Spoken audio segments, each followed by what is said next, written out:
Hey Bulls, what's up? How we doing? It is your boy, it's Chase, it's Ever Bullish, it's the Stock Sherpa on YouTube. It's the first, best, and only portfolio manager coming at you here on a Wednesday. I felt like I'd put out some more content just because I'm really loving helping out what we got here. And the idea last couple times that I've just done a freewheeler video with no real topic was to look at Reddit and look at Stock Twits, which are two of the sites where a lot of less than sophisticated investors are asking questions. So I want to help those folks out too. We can't all just be intermediate to expert level traders. Not yet, that is. We're going to get you there.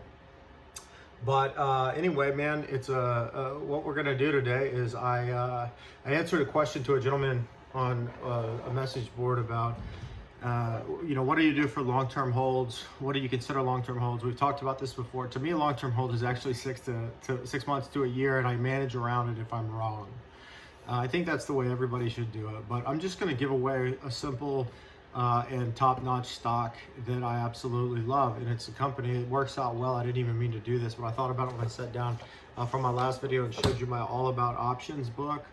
It's the company you all know and love. They probably knock on your door at least once a day. It's Amazon. For me, when I look at the top 10 holdings of the S&P 500 or the NASDAQ or any large cap or mega cap growth portfolio, you see Amazon there. And you see it in larger numbers than what the equal weight of the S&P index was, which is roughly 2.5 to 3%. So I thought I'd throw out some fun facts, just freewheel this discussion with you guys. I love learning about companies, and I'm a fun fact guy. For whatever reason, my brain retains so much information about stupid, useless facts that will never, ever help me in anything except for trivia contests. But I'm trying to make them work and also share them with you. So some fun facts on Amazon. I think it's the best company to own for a long-term hold for any portfolio, young or old. I won't say that often. It is a large holding in the Ever Bullish 1 portfolio. If you buy it, you'll see the other 24 holdings. But the point of it is that there's some companies that last for a very long time, and there's some companies that outperform for a very long time. I think about Apple as one of those companies. I think about Brookshire as one of those companies. I think about U.S. Steel as one of those companies. I also think about utilities as one of those companies. But to me, the reason that I'm so bullish on Amazon, I'll get to here in a minute, but the reason I really love them is that they also have core values that I think the industry or the market that is really agrees with. So let me throw out some fun facts. The point is to make you a better trader and also to teach you something. And if you haven't been learning, at least you're going to learn something here. So Amazon, cool fun facts. As an article written on September 4th of 18. So this is a 3-year-old article. This is from the Business Insider. Amazon became only the second company ever to maintain or achieve a market cap above $1 trillion. If you ever want to do something cool, type in Google infographic on $1 trillion and how much that really is. Our ape brains and unevolved brains aren't actually able to comprehend numbers that big. So there's some cool infographics out there. But 3.5 years ago, this company came out and said, that'd be 3 years ago, this company came out and had a market cap of $1 trillion.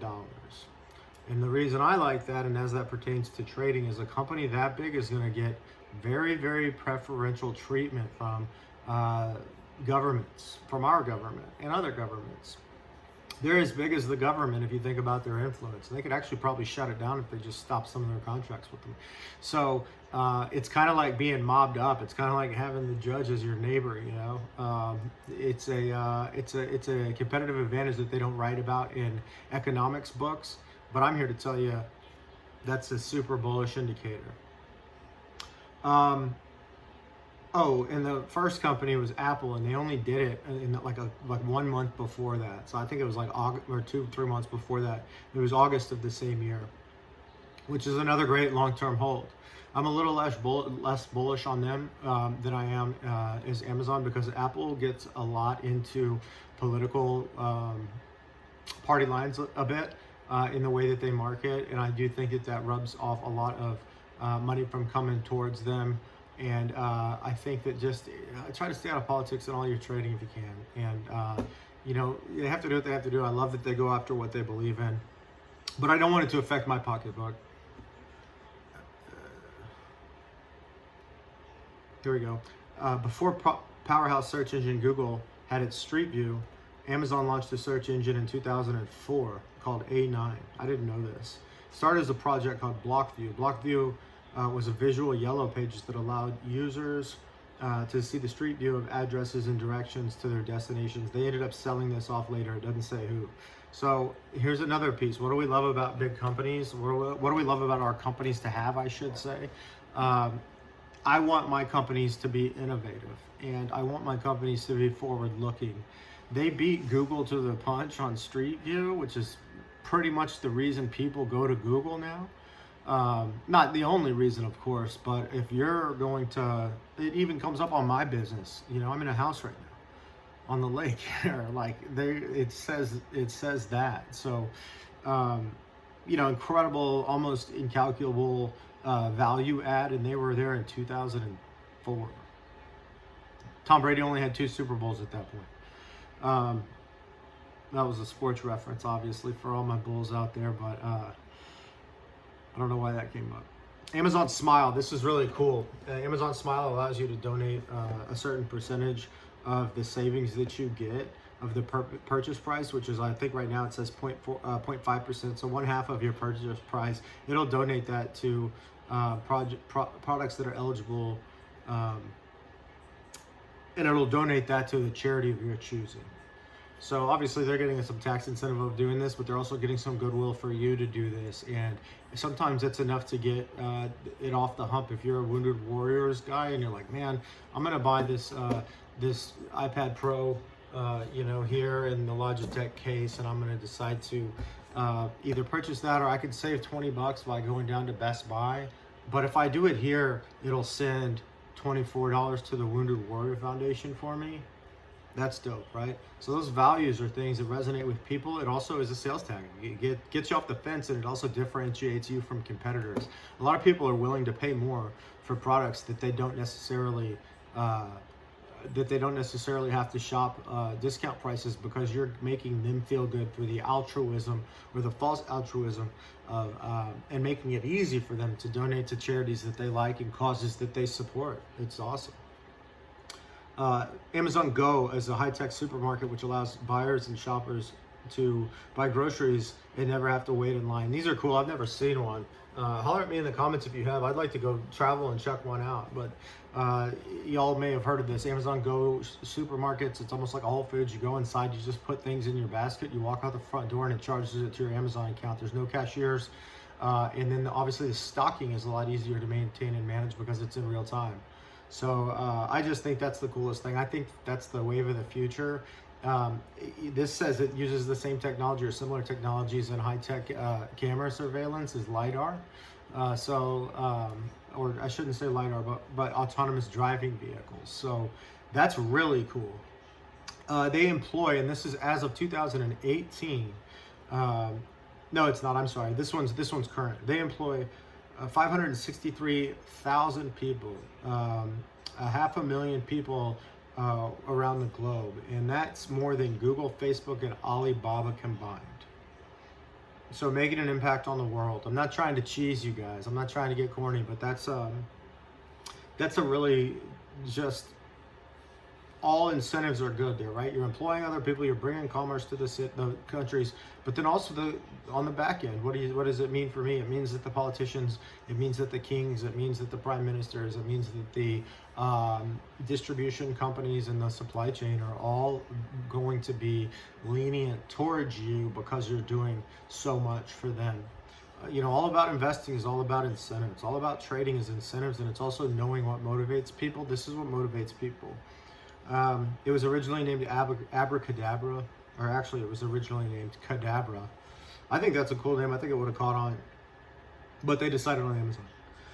And there's over 6,000 dogs that work at the Amazon headquarters in Seattle, and they even have a dog park on site. I just thought I'd throw that in for the dog lovers out there. My 2 are looking at me right now, actually. They haven't paid federal taxes in 2 years. Their profits nearly doubled in 2017 and 2018, and the company hasn't paid those taxes. It's completely legal because the U.S. government allows companies that reinvest their profits back into R&D. So they allow that to be a deduction. I had an argument with a former client about this because he said that, well, Amazon doesn't make any money. And I was like, it was during this time too. And I actually knew this. What they did, it was like, well, they don't show any revenues because their R&D is through the roof. They're out there building drones. They're out there building all kinds of, smart factories and things like that to update their supply chain, which is only increases the IP of their company. But they didn't show any profits because if they did, they'd have to pay taxes. And why not pay them in the future after we got more politicians in our pocket? That's exactly what they did. That's how that story ends. They've had over 600 million in tax breaks in certain states. That's a total, and received another 140 million in federal tax breaks for building data centers around the country. So they're keeping it, even though they're a global company, they're also keeping it local. Again, I stay out of the politics of it. In my case, I don't believe the companies should be, egregious if their CEO. Just I don't even really care even about that. I just think that there are right ways to do it and wrong ways to do it, and that line is going to be blurred for everybody. But in this case, it's just, if everybody's cheating, why not get with the best? Amazon owns 41 subsidiary brands. I knew that they had their own brands. I actually wear a lot of their own stuff. It's called Treadwell or Madewell or something like that. But they also own Zappos.com. They own the search of your favorite actor on IMDb. So the search functionality of that made them owners of IMDb, International Movie Database. Movie buff here, y'all know that. So I wasn't aware of that either. Goodreads, Whole Foods, obviously that was a big one here in Austin. Everybody works for Whole Foods. I've actually waited tables back in college on John Mackey, all the time. He's a CEO, super sharp dude, really cool. They own Audible, they own Squawk, and then they have those same brands in the Middle East and other countries too. So for those aforementioned reasons, I just think it's a no-brainer to get involved in owning Amazon as a long-term hold. And the way I'm going to tie that back in to the conversations that I've seen on Reddit and other places on the internet is that there's a lot of the kids, a lot of young investors, and even old investors that they'll literally like, hey, what do I type in on Google to buy the best stock? It's like, dude, if you thought it was that easy, it just, come on now. Like, give me a break. So I provided a lot of information to a lot of these folks trying to help them out. And I always get these but this and but that. Let this be easy, guys. If any of you all are coming from that, for a long-term hold, I'm not going to give away the rest of the Ever Bullish One portfolio for respect for my current clients and also myself. I'm beating the living shit out of the market, only charging $75. So I'm altruistic or trying to be, but I ain't going to just do that. That's foolish. But I will tell you that that's the type of common sense analysis from a top down you have to do, and then buy the stock whether you after you've done your technicals. So there's an answer to anybody that cares. What would you buy if you had 10 years and you're a long-term hold guy? Just buy Amazon. Even if it loses money, it's not going to lose as much as the rest of the market. Even when it loses money, it'll come back. Even when it, really, they're just playing. It's almost like they're playing, let's call it a football game. They're playing against 7 players because they've already got a lot of political things out of the way. They've already got a lot of federal tax breaks out of the way. They've already got the innovation out of the way. And the biggest one to me is barriers to entry. Guys, anytime you're intellectualizing about a stock, investigating a stock, or running analysis on a stock, barriers to entry cannot be understated. That's why I'm bullish on Ride. That's why I'm bullish on QuantumScape. That's why I'm bullish on medicals. That's why I like biotech so much. Those dudes get the cure to prostate cancer. They get 7.5 years to profit off of that with 0 barriers to entry due to copyright laws. I'm very passionate about this because I see people buying bad stocks all the time. And barriers to entry is the reason that Microsoft will always be around. It's the reason that Amazon will always be around. It's the reason that Gilead will be around. It's not easy to build that infrastructure, whether you're profitable or not, until you get profitable, and then once you're there, compete against the big boys. So it's a David and Goliath, but in this case, Goliath usually wins, and you got to have the table tilted back to you, and remember that. So competitive edge is barriers to entry. It's one of the first things you learn in microeconomics, or macro, actually in both, and then also in supply side economics as well. So just throwing that out there. Let's take a look at the graph, and I'll shut up for a second. Let's put on some more Starboard.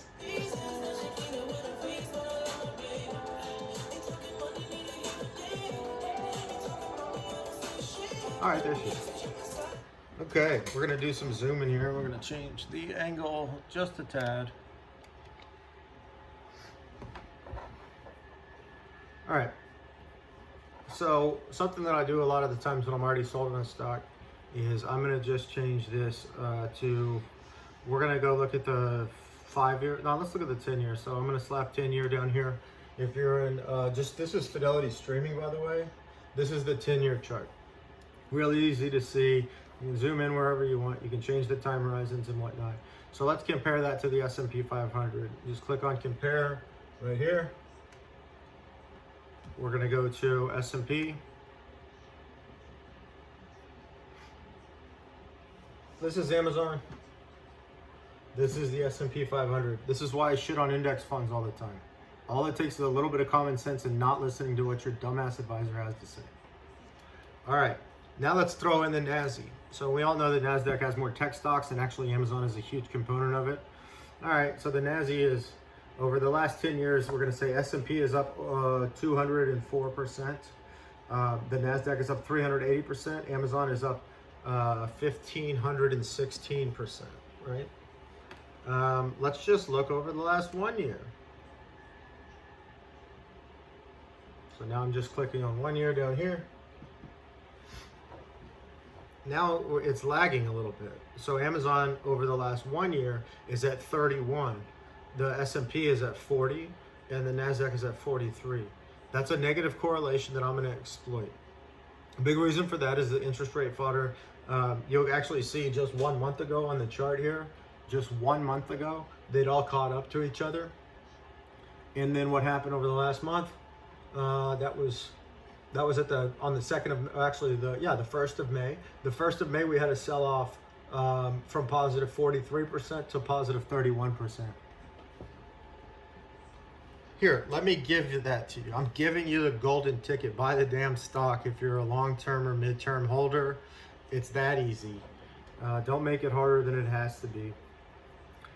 Okay, here's another nugget. I just feel like keeping it going. If you need to turn it off, go ahead and turn it off. That's all I'm really going to say about that piece, but I'm going to add this back to why indexes suck, okay? I love doing that. So we're going to go to slickcharts.com. I mentioned this website before. For my new guys, this will be their first time seeing it. So real simple. This is the breakdown on the every second of every day of the top 3 biggest indexes in the U.S. And it also has the Nikkei. And remember that some indexes are market weight, like the S&P and the NASDAQ, and some are price weight, like the Dow Jones. If you don't know what that is, you probably ought to learn that before you start investing in anything. I would bet that 95% of the people that ask me questions, and even clients and even professional CEOs that I used to work with, C-suite level, Harvard educated people, had no clue the difference between the Dow Jones, the S&P, and the NASDAQ, and even more so, they didn't know what price weighted versus market weighted meant. And I bet you about half the advisors in the office that you go to, if you do have a broker, don't even either know this or care about this, and they definitely couldn't have explained it to you. So that's why I'm the shit. That's why I'm Mr. Sherpa. I'm just being funny there. But I think that this is great information. I'm always baffled by people that don't know it. So, all right, top S&P 500 companies. So the top company is Apple, the second company is Microsoft, the third company is Amazon. So let's look at the exact holding on that. So right now, Amazon is the third biggest company. So when you buy an S&P 500 fund, if you own almost 4%, wow, that's huge, that's crazy. I used to do the same exercise 1 year ago, and it was far less. It was like 2%. So 3.958126%. So that means if you had $1 million, you have 4,009. Let's just say if you had $100,000. Sorry, if you had $100,000, you'd have $4,958 in Amazon. which I'm cool with. But you would also have $1,269 in Tesla. You would also have JP Morgan. You would have $1,416 in JP Morgan. All you have to do is cut off a little bit of these companies you don't like. Like, right, I don't like Facebook. I like it, but I don't like it as a long-term hold as much because of just the political risk of Facebook. I'm willing to be wrong on that. I don't really care, but it's kind of inarguable that there's less political risk with Amazon than there is with Facebook. There's also a lot of less risk on innovation and barriers to entry, because how many Facebooks are coming out right now? It was Snapchat, it was Insta, it was Clubhouse, it's all this other shit, right? So if you go, all right, I'm just going to take the $2,100 that I have on 100,000 in Facebook out of my S&P, and I'm just going to use that and buy. Instead of 4%, I would have 6.5% in Amazon. You're going to be your portfolio manager with that one tip I just gave you. That's it. That's all you'd have to do, right? But in my portfolio is Ever Bullish 1 and Ever Bullish Balanced and the Ever Bullish Dividend. All you got to do is rearrange these and twist the knobs a tiny bit, and you get exponential differences in risk-return ratios. And you can also, again, be in charge of taking agency of your own investments. So it's also, wow, this is kind of wild. I knew that it was top 3. I thought that it was the second. So in the NASDAQ 100, it's actually 8.6% of the NASDAQ. Tesla in that case, and Facebook is 4%. If you want to beat the NASDAQ or take less risk and get similar returns and actually outperform with less risk, sell your Facebook, buy some Amazon. That's all you got to do. But you can't do that in an index fund, and your advisor doesn't give a shit about doing that for you either. And that's what the Ever Bullish 1 portfolio does. Really interesting stuff here. I think I've hammered the point home. I think that I've hopefully provided at least some value here on a rainy day in the hill country. We're going to put this baby up, and we're just going to continue making it. So with that, we are I'm Chase at Ever Bullish, the Stock Sherpa on YouTube, the first, only, and greatest portfolio manager. My only goal is to give you the information and knowledge to be a more enlightened investor, and so that you can fire your broker, get better returns, and not have to deal with the bureaucracy and the dogma current in the investment industry that won't exist in a couple of years. So you're going to be on your own anyway, in my opinion. This is a gig economy. You can't hire me directly because I've created this as a newsletter, but you can buy one of my portfolios, everbullish.com. Subscribe to my free newsletter. I keep you abreast on all this stuff, and I also teach you how to trade on pretty expert levels. So thank you for being here. Thank you for being a bull. Join the bull mafia. Come on to my side of this. And in the meantime, have a great day, and we're going to hold on to those trades if you're following my trading strategies. So AFG, LFG, LGR.